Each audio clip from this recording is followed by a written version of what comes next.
How to share a note to collaborate on iPhone. Let's get started. For that, first of all, you need to go and simply open up settings.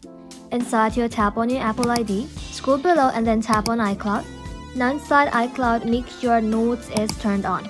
After that, head back to your home screen and then open up Notes. Now create a new note or open an existing one.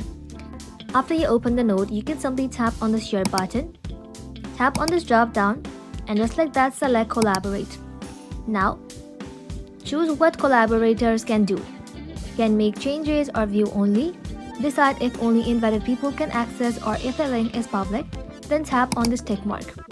And just like that, you can simply choose how to send the invitation, message, email, or another app. You can simply tap on contact details and then tap on send. That's it. You have successfully shared a note for collaboration on iPhone. Thank you all for watching. If this video was helpful, consider subscribing to our channel and liking this video.